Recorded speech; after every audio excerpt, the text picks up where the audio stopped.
is 1979.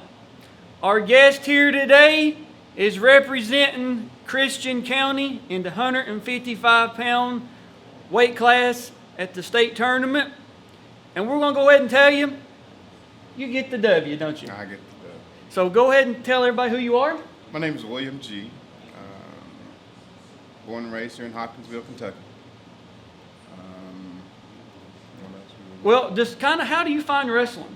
How do you like this? We know Christian County, Hopkinsville had wrestling programs, and we've got different stories. But like, how do you find it? Does anybody in your family wrestle? No. Do you play football and they come and they say, "Here, you're now a wrestler"? How does that work? I kind of remember the story. It was a gentleman by the name of Ricky Newman and I lived in the same subdivision, Okay. and we went out for football. I think we were freshmen. I was a freshman, actually. He was an 8th grader. And we went out for high school football. And we went to practice one day. The next day we didn't make it to practice. So the day we came back, they had taken our equipment out the locker. Uh-oh. So we're fired, basically. So now we're walking around in the gym, like, what are we going to do? And the wrestlers were jogging and going up and down the steps. And there was a gentleman by the name of Ed Brown. He lived in the same subdivision. And everybody kind of looked up to him. He was a wrestler. Right. He's like, why don't you come out for wrestling? So that's where we wound up in the wrestling room that day. I came back, but Ricky Newman didn't come back. I stuck with it for 4 years. I'm glad you so you was a freshman when you started. I was a freshman when I started. And before we go over your state championship bracket, like, did you place before 1979? I placed in my sophomore and junior year 4th, Okay. those 2 years, and then won it my senior year. And outside of your state finals match, because everybody has like a match or two they remember, does anything from your career kind of stick out? Like, you know, you got beat when you shouldn't have, you won when you shouldn't have, anything like that? Well, Coach Perrin always said that how do I want to explain this? He wasn't, I wouldn't say he wasn't a good coach. He was limited in his knowledge on moves I got at that time, back in that time, because it was a fresh new program. Right. So when we run up against Union County, we didn't even know what a figure 4 was, and the wizard. Yeah. I got hit with a wizard when I was in 138 pound, and I didn't know what that was, and he almost knocked me out when he hit me with that wizard, because I went face first in the match. Yep, so it can happen. He taught me. I think I remember that I kind of had like 4 or 5 basic moves, which would be the arm bar, the chicken wing, and it was one particular move I did all the time when I was on my 4. I guess you call it like a Granby. Granby. But I would go all over I would go all the way over his back instead of rolling forward. I would be on his back, and he could just walk you over. So those are the things I remember that I kind of just had about 4 good moves that I kind of mastered, and some of the other stuff that you would pick up, you could watch other wrestlers do out there on the mat, and you could pick up those moves and stuff. But well, let's go over your bracket here, and off camera, I was kind of showing you. Have you seen your bracket in a while? I haven't not seen that stuff. Okay, well that's great. That's why I love doing these videos. In the first round, I've got you wrestling, or the bracket has, not me. I wasn't even born in 1979. Got you wrestling John Etzminger from North Hardin, and it's got you winning that by a pin. I don't remember too much about that, man. I can believe that. I can believe that. The next round, the quarterfinals, got you wrestling Mike Schnurr from St. Xavier, and it's got you winning a 12-4 decision there. That was a pretty easy one, I thought. I got you. Then in the semifinals, it's got you wrestling Greg Worsham from Boone County. You win that by a close 5-4 decision. You remember that match? I remember that match. That was a tough guy. How did it play out? Well, I can't really be specific about it, but he was just a tough guy to kind of, I guess it imposed my will upon him. Right. He wasn't allowing me to do that. Then in the finals, it's got you wrestling Jeff Pratt from Tate's Creek. And it does not have your record. I'm sorry. Some of these years have records, some of them don't. But it does say here in the semifinals that Pratt wins a match in overtime. He was tied 6-6 going in. The overtime was tied 1-1. And it looks like he goes to criteria. It says warning for stalling, and he advances. So that would be a miserable way to lose out on going to the state finals, hit for stalling. Not even a point, just a warning for stalling.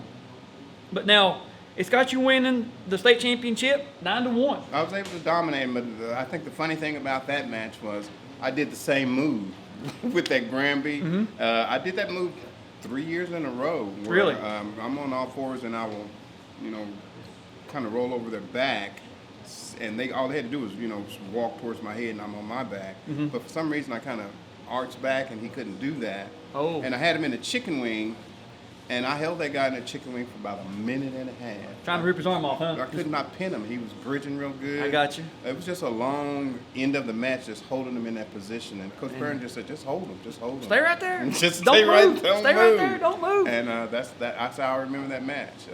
I just held that guy for about, it had to be a good solid minute and a half. Wow. That's a. Now, did you do anything in wrestling after high school, or you just? Well, I had a plan when I was wrestling. I was like, well, if I can't get a scholarship, I'll join the military, join the Air Force.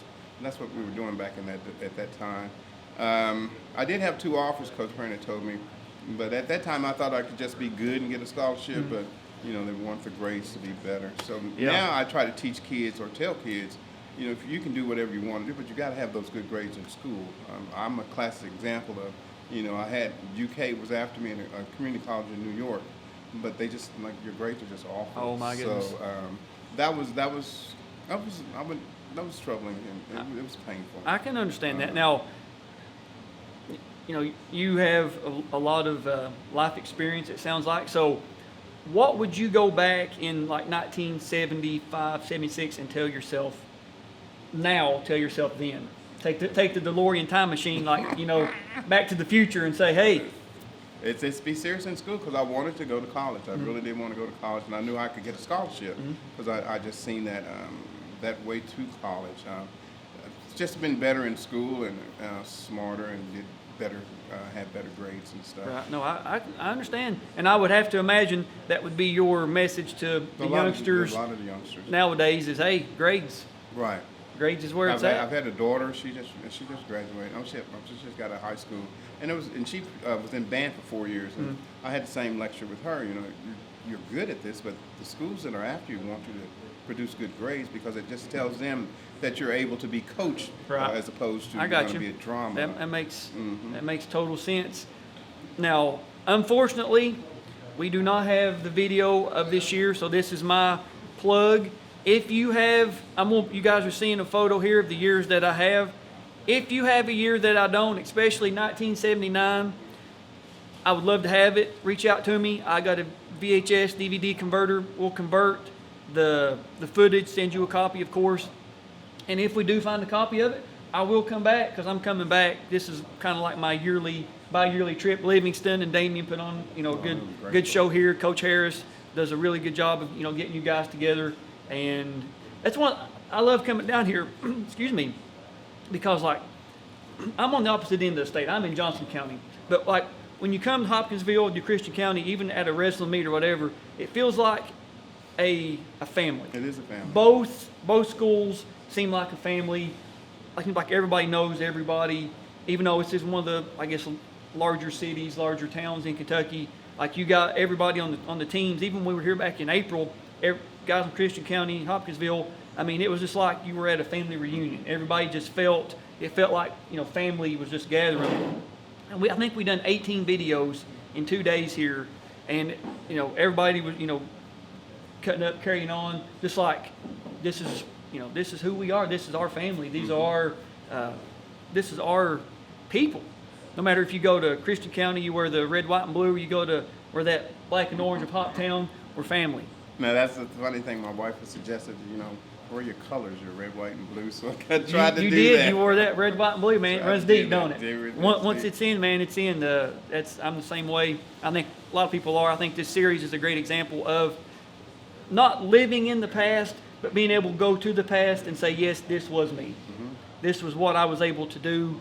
I put in the effort, and daggone it, I'm going to let the world know about it. That's true. I kind of still, I wouldn't say live in the past, but a lot of what I did in wrestling, I kind of still have that kind of character now because it taught me to, put your efforts out and you'll have success. I can believe that.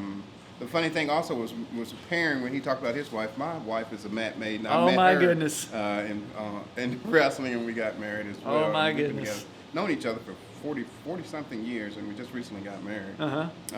But yeah, wrestling has really been good for me as far as life experiences and how to kind of handle life and look forward to dealing with life.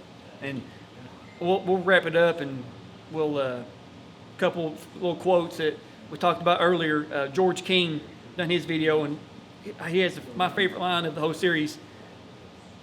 Maybe not now, but at one time Dad could do it. Yeah, exactly. Maybe not now, but at one time Dad could do it. And Hank Penner, Hopkinsville State champion, 1995, he done a video here with us, and he was caught on the bottom.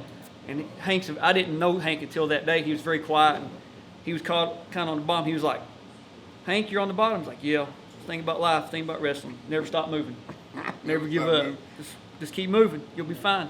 Like, man, what a great, yeah, what a great mentality. I think I got about one more good pin in me if I need it. So if you ever need it, it's there, say right? one good body slam if I need it. I still got that. It's good to have, ain't it? No, it's in the reserve tank in case you ever need it. That's all we got. Thank you for being here today, man. Me. It's been a pleasure. I really appreciate you being here and being able to tell your story. Like I said, if we find your video, we will come back and we will give you your just due. Well, I was in that era where they had pagers and those big camcorders. Yeah, so the big shoulder mount jaw, whatever. There. Now the earliest I have is 1969, but we don't have anything from the 70s. So I'm still looking for 70s. But if we do find it, I promise we'll get up with Livingston, Damien, Coach Harris. We will get you back. I'll come back and we'll give you your just due and let the world see just how good you were back in 1979, man. Thank you for the privilege of your time. Oh man, here, no problem, sir. man. I love getting to meet with you guys. That's all we got. We got a lot more to come here today. We'll see you guys there.